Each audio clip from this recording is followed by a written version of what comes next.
Substantial question of law of general public importance in a civil proceedings.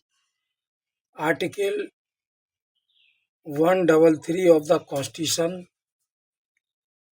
provides as under 133 Appellate jurisdiction of Supreme Court in appeals from High Court in regard to civil matters. Number 1. An appeal shall lie to the Supreme Court from any judgment, decree, or final order in a civil proceeding of a High Court in the territory of India if the High Court certifies under Article 134A that the case involve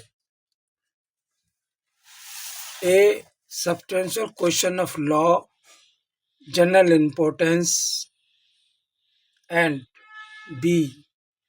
that in the opinion of the High Court, the said question needs to be decided by the Supreme Court. Second, notwithstanding anything in this Article 132, any party appealing to the Supreme Court under Clause 1 may urge as one of the grounds in such appeal that a substantial question of law as to the interpretation of the Constitution has been wrongly decided.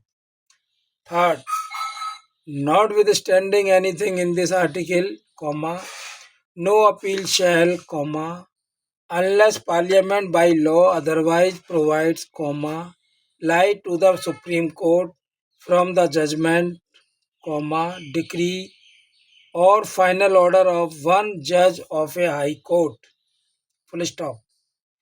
Besides the constitutional provisions dealing with appeal in civil cases, Section 109 of the Civil Procedure Code also provides for appeals to the Supreme Court in similar terms.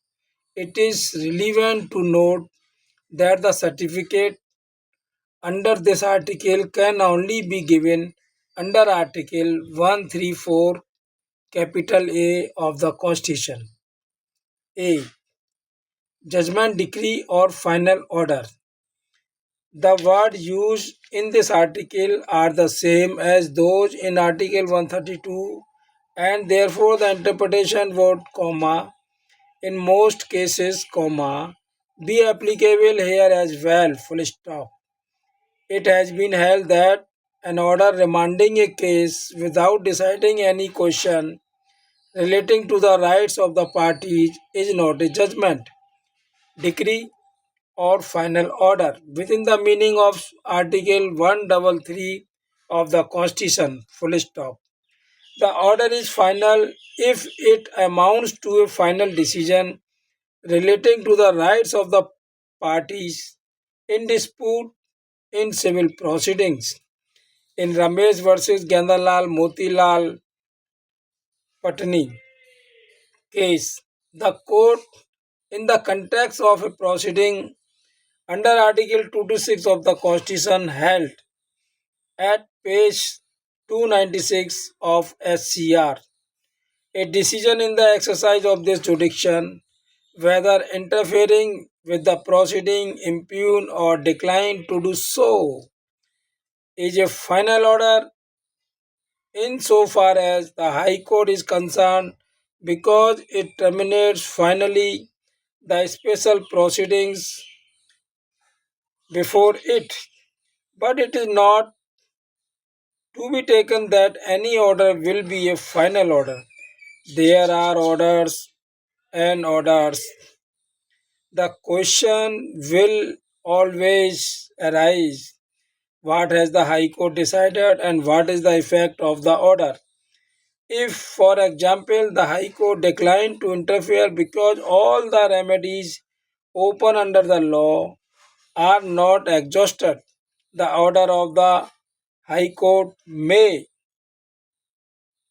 not possess that finality which the article contemplates, but the order would be final if the jurisdiction of a tribunal is questioned and the High Court uphold it or does not.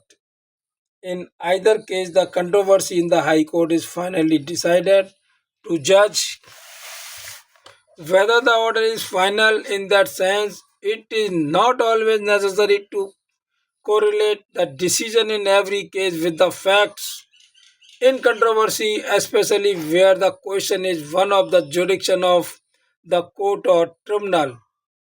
The answer to the question whether the order is final or not will not depend on whether the controversy is finally over, but whether the controversy raised before the High Court is finally over or not.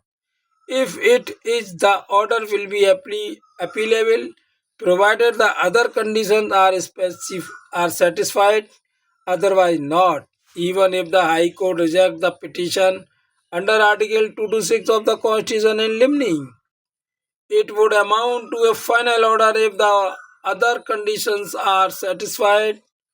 The appellant is entitled to have a certificate to appeal to this court under this article. The Allahabad High Court, in a full bench decision in Nitpal Sharma versus Union of India, laid down the test of finality within the meaning of Article 133 of the Constitution as below. 1. The order is not an interlocutory order, even though it is an order disposing of the proceeding before the High Court finally. It does not leave the original proceeding in the court below alive for determination of the rights and liabilities of the parties. Third, the order amount to a final decision relating to the rights and liabilities of the parties in dispute in the civil proceeding, or the order of its own force binds or affects the rights and liabilities of the parties. An order refusing to grant an interim injunction passed by the High Court in appeal which does not finally dispose of a suit and leave the rights and obligations of the parties for determination in the suit from which the appeal has arisen is not final within the meaning of Article 133 clause in bracket 1 in bracket A, and as such the High Court cannot grant a certificate under Article 133. A judgment in the context of Article 1331 means the final adjudication of rights of parties by the court. An interlocutory judgment, even if it decided an issues without finally determining rights and liabilities of the parties, is not a judgment. However cardinal the issue may be, an order of the High Court merely refusing to grant interim injunction is not a final order. Thanks.